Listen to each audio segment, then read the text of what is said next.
satu hal yang menarik ya terkait usaha energi, terkait pembahasan energi ini sebenarnya, bahwa energi ini kita bisa pakai untuk menentukan persamaan gerak ya. Gerak dari energi.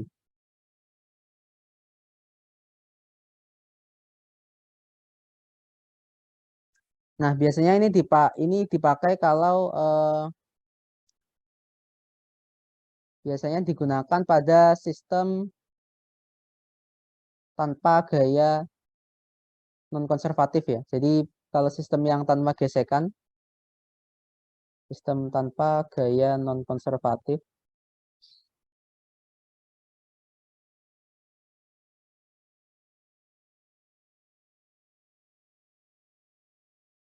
Nah, ini nanti pada sistem tanpa gaya non-konservatif, di sini energi mekanik ya atau energi total itu besarnya konstan. Jadi besarnya konstan.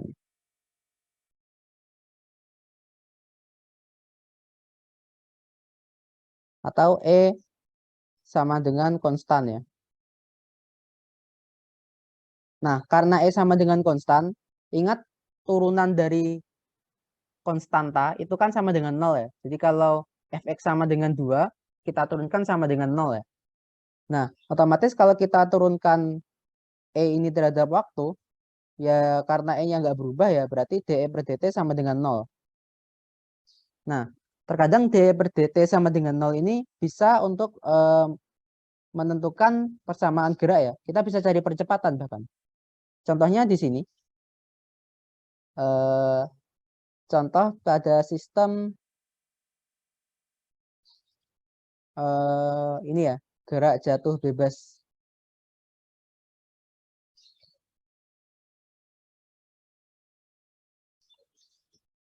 Oke, misalkan acuan awal kita ini 0, lalu ada objek jatuh ya, tanpa kecepatan awal ya. Jadi dia kecepatan awalnya itu 0, sekarang dia kecepatannya V ya. Dia di sini sudah menempuh jarak sebesar Y. Nah, ingat karena V ini kan arah Y ya. Jadi kita bisa tulis sebagai Y dot. Nah, energi total di sini, energi kinetik plus potensial, berarti energi total sama dengan T itu berarti setengah mv kuadrat ya, atau V-nya Y dot kuadrat. Nah, lalu energi potensial, ini ya, tadi ada yang lupa. Energi potensial ini dia energi yang terkait dengan posisi dan bergantung acuan.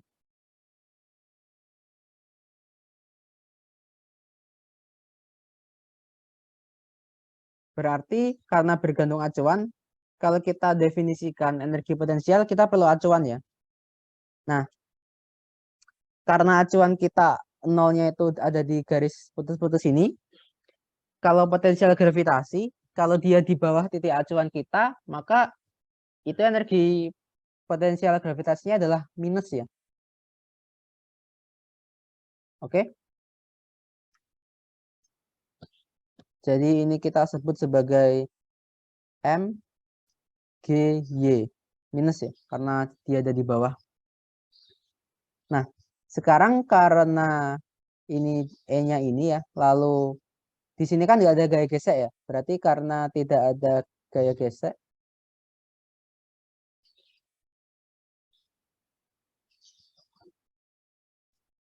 berarti dE per dt itu sama dengan 0.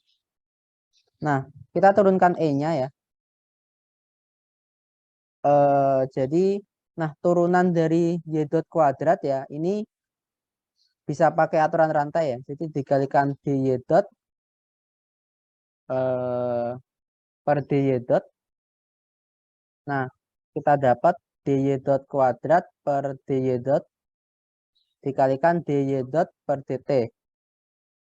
Nah, yang pertama itu kan sama dengan 2Y dot, lalu yang ini sama dengan Y double dot ya. Berarti turunan yang suku pertamanya itu 2-nya kecoret dengan setengah, tinggal M, Y dot, Y double dot.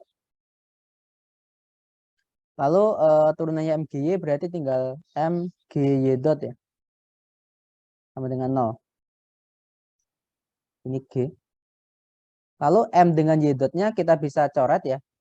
Sehingga nanti kita akan dapat Y double dot sama dengan G. Nah, Y double dot sama dengan G artinya percepatan pada arah Y sama dengan percepatan gravitasi. Nah, dari sini terbukti ya bahwa energi pun dia bisa untuk mencari percepatan ya. Jadi kan kita percepatan benda ini kan misalkan kita nggak tahu berapa, tapi kita tahu energinya sekian. Nah, dari sini kita bisa cari berapa percepatannya ya, tanpa kita pakai sigma F sama dengan MA ya. Jadi itu contoh pemakaian energi ya untuk mencari persamaan gerak.